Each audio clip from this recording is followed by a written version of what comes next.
नमस्कार दोस्तों, अमित्य agriculture centre में आपका स्वागत है। चलिए दोस्तों, आप देखते हैं एक क्लोन निकाला गया था आईसीआर के द्वारा, आईसीआर के वैज्ञानिक के द्वारा। तो चलिए देखते हैं कौन सा क्लोन था वो। तो भारत का पहला क्लोन किया गया आसमी बछड़े का जन्म, मतलब नाम क्या था, आसमी।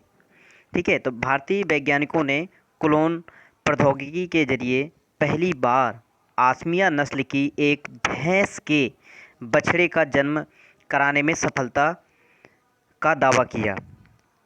ठीक है, और इसका नाम सच गौरव रखा गया। इसका प्रसव सामान्य रहा।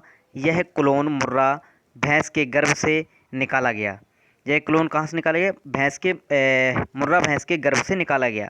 यह पहला बछड़ा है यह पहला बछड़ा है जो यहाँ उच्च प्रौद्योगिकी वाले सच डेयरी फार्म की क्लोनिंग प्रयोगशाला से 100 किलोमीटर दूर एक खेत में पैदा हुआ। याद रखिएगा, पहला याद क्या रखना है कि कौन सा बछड़े का नाम क्या था? असमी बछड़ा। ठीक है, असमी याद रखिएगा। और किस भैंस से कौन सी नस्ल की भैंस थी? मुर्रा भैंस की नस्ल थी, याद रखिएगा। ठीक है, चलिए आगे देखते हैं। और क्या है कि चावल की एक किस्म निकाली गई थी आईसीआर के द्वारा। भारतीय कृषि अनुसंधान Indian council of agriculture research ICR के कटक स्थित राष्ट्रीय चावल अनुसंधान संस्थान नेशनल राइस रिसर्च इंस्टीट्यूट एनआरआरआई ने चावल की 4 किस्में विकसित की हैं। ठीक है, जिनमें 2 उच्च प्रोटीन युक्त हैं तथा 2 जलवायु अनुकूलित किस्म है, जो कौन सी जलवायु में वो अनुकूलित रहेगी। ठीक है, याद रखिएगा। तो इनमें से पहला है संस्थान द्वारा विकसित की गई चावल की किस्में निम्न प्रकार हैं। पहला है इनमें से 2 उच्च प्रोटीन की किस्में हैं जिनमें हाई प्रोटीन पाई जाती है। उनमें से कौन सी है? एक पे सी आर धान 310, सी आर धान 310, और दूसरी कौन सी है? सी आर धान 311। याद रखिएगा, वो जो हाई प्रोटीन युक्त कौन सी किस्म है? सी आर धान 310 हो गई और सी आर धान 311 हो गई, याद रखिएगा। और दूसरी जो वैरायटी, 2 वैरायटियाँ निकाली थी, उनमें से कौन सी है? दूसरी वैरायटी जो है आपकी 2 जलवायु अनुकूलित किस्में हैं। तो पहली किस्म है सी आर धान 801, सी आर धान 801, और दूसरी वैरायटी है सी आर धान 802 वैरायटी। याद रखिएगा, ये किस्में इम्पोर्टेंट है और अभी हाल ही में ये किस्में निकाली गई थी, याद रखिएगा। चलिए आगे देखते हैं। आगे है कृषि क्षेत्र में कुछ महत्वपूर्ण क्रांतियां हैं, उनके बारे में देखते हैं। पहला है ग्रीन रिवोल्यूशन। ग्रीन रिवोल्यूशन किससे संबंधित है? अनाज उत्पादन से संबंधित, याद रखिएगा। और ब्राउन रिवोल्यूशन खाद्य संसाधन या उत्पादन से संबंधित है। वाइट रिवोल्यूशन यानी श्वेत क्रांति दुग्ध उत्पादन से संबंधित है। ऑपरेशन फ्लड दुग्ध उत्पादन बढ़ाने से संबंधित है, याद रखिएगा। और येलो रिवोल्यूशन यानी पीली क्रांति तेली फसलों के उत्पादन से संबंधित है।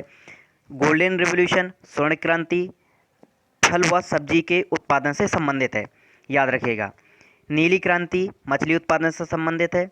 गुलाबी या पिंक रिवोल्यूशन झींगा मछली के उत्पादन से संबंधित है, याद रखिएगा भैया इनको। ठीक है, चलिए आगे बढ़ते हैं।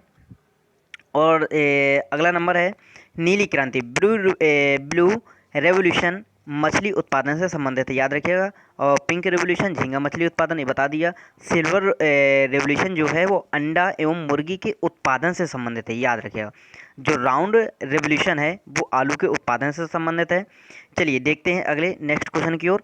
और इनमें से दिया गया है हरित क्रांति तथा उनके जो कौन सा शब्द किसने दिया और उनके पिता कौन है। तो चलिए देखते हैं एक बार में। हरित क्रांति नॉर्मन ई बोरलॉन्ग ने दिया। भारत में हरित क्रांति एम एस स्वामीनाथन को कहा जाता है। और भारत में सफ़ेद क्रांति के जन्मदाता वर्गीज कुरियन है, याद रखिएगा। ठीक है, वर्गीज कुरियन है। और इनमें से गोल्डन राइस के जन्मदाता कौन है, जनक कौन है? इग्नो पोट्राइकस जर्मनी के हैं ये। और सुपर राइस के गुरुदेव सिंह खुस, जो कहाँ के हैं? भारत के निवासी हैं। और हाइब्रिड राइस युआन लोंग पिन हो गया, युआन लोंग पिंग, और कहाँ के निवासी हैं? ये चाइना के निवासी हैं, याद रखिएगा। और सुपर राइस एस नागराजन, याद रखिएगा। बीटी कॉटन भारत में चारुला दत्त माई, याद रखिएगा भैया। ठीक है, और क्या है कि potato potato, protein rich potato, ये कौन से? आशीष दत्ता, याद रखिएगा कौन है? आशीष दत्ता। ठीक है, चलिए एक बार में देखते हैं। भारत मसालों और मसालों के उत्पादन में उत्पादों का सबसे बड़ा उत्पादक है, उपभोक्ता और निर्यातक देश भी है। याद रखिएगा, भारत मसालों और क्या है? भारत मसालों और मसालों उत्पादकों का भारत सबसे बड़ा उत्पादक, उपभोक्ता और निर्यातक देश है भारत। याद रखिएगा कौन है? भारत। ठीक है, भारत। ठीक है, और इसके बाद क्या है कि राष्ट्रीय बागवानी मिशन, राष्ट्रीय बागवानी मिशन के बारे में देखते हैं। तो जो राष्ट्रीय बागवानी बोर्ड है, तो राष्ट्रीय बागवानी बोर्ड की स्थापना भारत सरकार द्वारा अप्रैल 1984 में की गई थी। इसकी स्थापना डॉक्टर MS स्वामीनाथन, तत्कालीन सदस्य कृषि योजना आयोग, भारत सरकार की अध्यक्षता में की गई थी। विनाशवान कृषि उत्पादों पर समूह की सिफारिश के आधार पर की गई थी। राष्ट्रीय बागवानी बोर्ड सोसाइटी पंजीकृत सर्टिफाइड अधिनियम 1860 यानी 1860 के अंतर्गत एक सोसाइटी के रूप में सर्टिफाइड है यानी पंजीकृत है, तथा इसका मुख्यालय हेडक्वार्टर कहाँ पर है? गुरुग्राम या हरियाणा में है। याद रखिएगा भैया। ठीक है, चलिए वीडियो कैसी लगी? अगर वीडियो आपको अच्छी लगी है तो like and subscribe and share करना ना भूलें, और आपके लिए बहुत ही अच्छे वीडियो और अच्छे कंटेंट के साथ मैं वीडियो बनाता रहूँगा। धन्यवाद।